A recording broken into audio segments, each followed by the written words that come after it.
They say every town has that one house. The one kids dare each other to approach but never cross the threshold. The one adults whisper about but never name aloud. The one that seems to breathe when the wind is still. Ours sat at the end of Ashbury Lane, 3 stories of rotting wood and dark windows that looked like unblinking eyes, always watching. The town called it abandoned, but it never really felt empty. If you stood outside long enough, you swore you could hear the faint scrape of footsteps moving across the floorboards or the hollow thud of a door closing from deep within. Emily and Jason, siblings just old enough to question every warning, had always been drawn to it, the way a moth can't help but circle the flame. Their parents kept their distance. Their neighbors crossed the street rather than walk past, but the house waited. On a late autumn evening, under a sky bruised with storm clouds, the two of them finally decided to step past the rusted gate. They told themselves it was just a house, just old wood and bad stories stitched together by generations of frightened imaginations. But the air inside was too cold, even for October, and the silence carried a weight that pressed against their chests. Dust covered every surface, yet there were no cobwebs, no smell of decay, only the faint scent of damp earth, as if the house had been breathing through its walls, waiting for them. Emily thought she saw something in the mirror above the fireplace. Not her reflection, but a face that lingered one heartbeat too long after she turned away. Jason swore the stairs creaked, even though neither of them had moved. They tried to laugh, tried to convince themselves it was nerves, but their smiles didn't reach their eyes. Then the front door, which they had left cracked open behind them, slammed shut with a force that rattled the windows and plunged them into darkness. In the sudden silence, a low, deliberate knock echoed through the ceiling above their heads. 3 steady raps, as if someone, or something, was answering the fact that they had finally come inside. Emily and Jason had always shared an uneasy bond, close in age but opposite in spirit. Emily, cautious and analytical, the kind of girl who double-checked locks and kept a journal of her restless dreams. And Jason, reckless and hungry for proof that the world was stranger than it seemed. Their parents' silence about the house on Ashbury Lane only deepened the rift between them. Emily remembered overhearing their mother whispering once that things follow you if you listen too long, while Jason dismissed it as the kind of ghost story small towns feed themselves to make life less ordinary. But as they stood trapped in that rotting foyer, breath misting in the unnatural cold, both felt a crack form in the certainty that had always defined them. The first incident came quickly, barely a whisper at the edge of hearing. Emily thought she heard her name breathed against her ear, though Jason stood several feet away. Then a shadow moved across the upstairs landing, sliding along the wall without a body to cast it. Sleep offered no refuge that night after they returned home. Emily dreamed of a door that kept swinging open no matter how many times she closed it, and Jason awoke drenched in sweat, swearing he heard someone pacing the length of their hallway. The house had followed them, or maybe it had never let them leave. Days passed in uneasy silence. Their once playful sibling banter eroded into suspicion, Jason snapping at Emily's constant questions, Emily biting back her unease when she caught him staring too long at the shadows in their room. Was it the weight of the town's legends finally sinking in, or had something from that place seeped into their bones? Mirrors seemed to ripple at the corners of their eyes, radios crackled faintly with static when no station was tuned, and the smell of damp earth clung stubbornly to their clothes. Sometimes Emily would catch herself turning her head, convinced she'd heard the hollow thud of footsteps following her up the stairs. Jason, though louder in his denial, had begun carrying a flashlight everywhere, its beam slicing the dark even in daylight. Neither of them dared speak the truth aloud, because speaking it might make it real. The house wasn't finished with them. It had waited for years, silent and patient, and now every whisper, every shadow, every dream felt like a promise that it had only just begun. When Jason finally told his best friend Ryan about the strange events, he expected laughter, maybe a sarcastic remark about too many late-night horror movies, but instead, Ryan frowned and said he'd heard something too, rumors whispered by his grandmother about the house as last occupants vanishing without explanation, their belongings left behind as though they'd stepped out for a moment and never returned. Emily, who overheard the conversation, pressed him for details, but Ryan only shook his head, muttering that people in town didn't like to talk about Ashbury Lane, Not after what happened to the Harts 30 years ago. That night, the siblings found new proof that silence wouldn't protect them. The kitchen door slammed shut with such force it rattled the dishes, and when they tried to open it, the knob was ice cold as though gripped from the other side. Objects shifted when they turned their backs. A chair dragged half a foot across the floor. Jason Ita's flashlight found standing upright on the table, though he swore he'd left it in his backpack. Emily began writing it all down, hoping a record might keep her sane. But one morning she discovered words in her notebook she hadn't written. "You were not alone." Jason accused her of playing tricks, while Emily snapped that his obsession had invited the haunting into their lives, and soon every shadow seemed charged with tension, not just between them, but in the very air of their home. Their paranoia deepened when Mrs. Caldwell, the elderly neighbor who rarely left her porch, stopped them on their way back from school and hissed, "You shouldn't have gone inside. The house knows you now. It never forgets." Emily wanted to believe the woman was just rambling, but that night she heard tapping at her window, slow and deliberate, from the second floor where no tree branches could reach. Jason, too proud to admit his fear, kept insisting there had to be a rational explanation, but when they returned to the house to prove it, they found something that stripped away any illusion of reason. On the wall of the upstairs hallway, written in thick black strokes that hadn't been there before, was their last name, Carter, scrawled over and over again. Some letters jagged as if carved by desperate hands, others smeared like ink that hadn't fully dried. And beneath it, a single question etched deeper than the rest. When will you stay? By the time October reached its final days, Emily and Jason were unraveling. Sleep was a luxury neither could hold on to, their eyes ringed with exhaustion, their nerves frayed to the point of breaking. The haunting no longer whispered at the edges of their lives. It stormed straight through their days and nights with footsteps pacing the halls when no one was home, voices calling their names from empty rooms, and doors that slammed so hard the walls trembled. At dinner, silverware clattered off the table as if swept by unseen hands, and in the dead of night, their father's old record player spun on its own, a warped melody groaning through the static. Emily begged Jason to leave, to pack a bag and run before the house claimed them, but Jason, stubborn and reckless, argued that fleeing would only make them prey. "It wants us afraid," he growled, fists clenched around his flashlight. "I'm not giving it what it wants." But even as he said it, Emily saw his hands shake. Their fights turned into desperate whispers, accusations fired through sleepless nights. Emily convinced Jason had brought this on them. Jason insisting Emily's fear gave it power.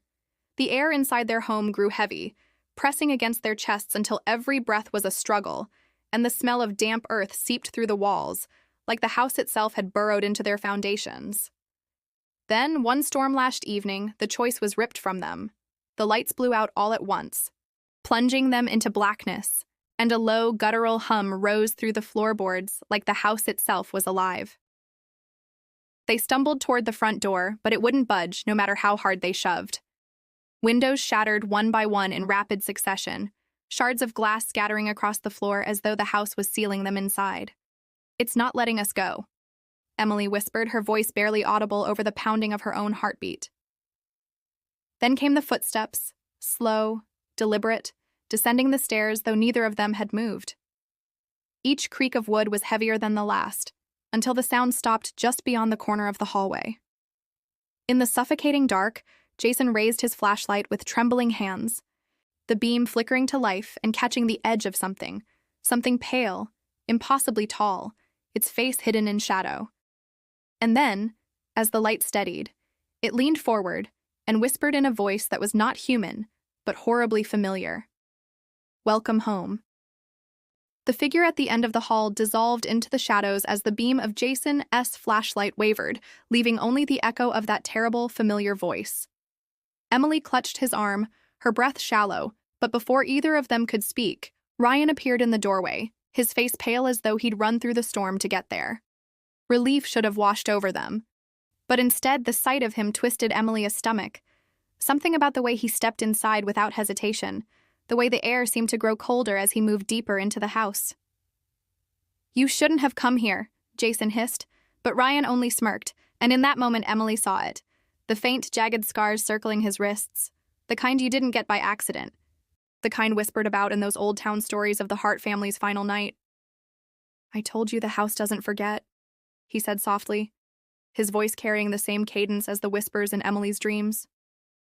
Panic rippled through her as the truth clawed its way up.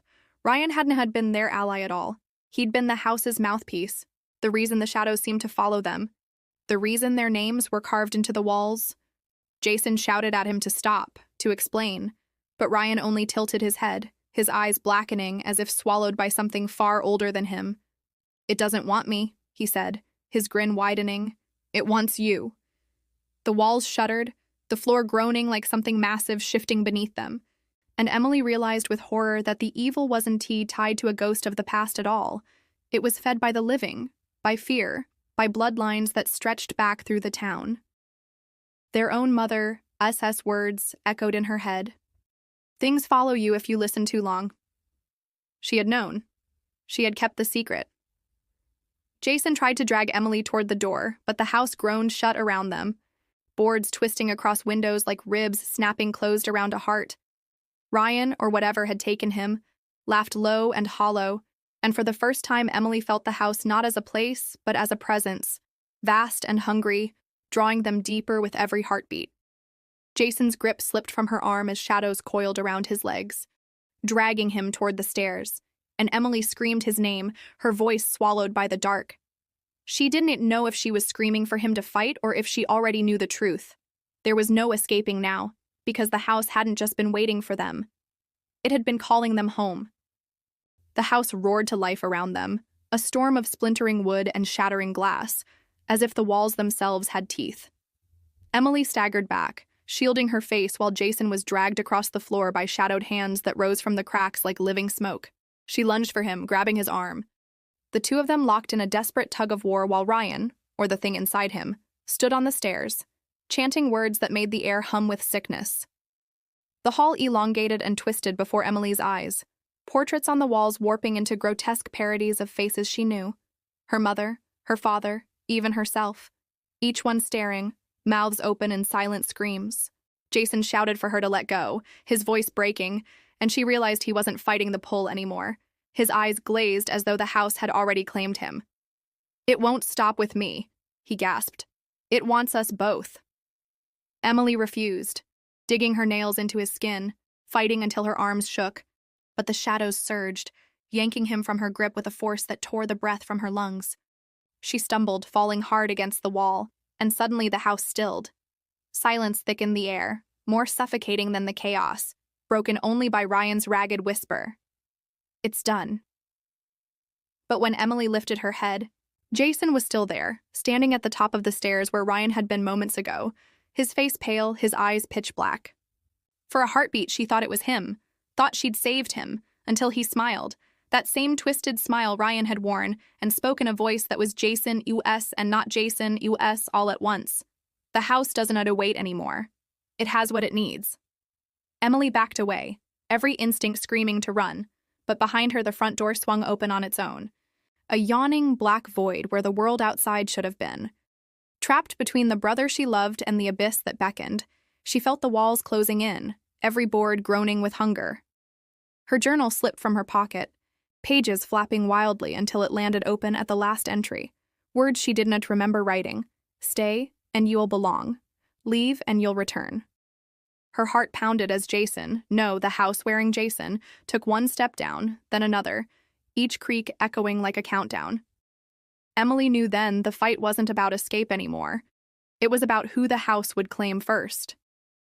When the storm of noise and shadows finally broke, Emily awoke on the front lawn, the grass wet against her cheek, the air filled with the faint hum of cicadas instead of the house's endless groaning. For a fleeting second she believed she was free, that she had somehow escaped until she sat up and saw the house looming behind her. Perfectly still, perfectly silent, every window dark, as if it had never stirred at all. Jason was gone. Not a trace of him remained. No footprints in the mud, no echo of his voice.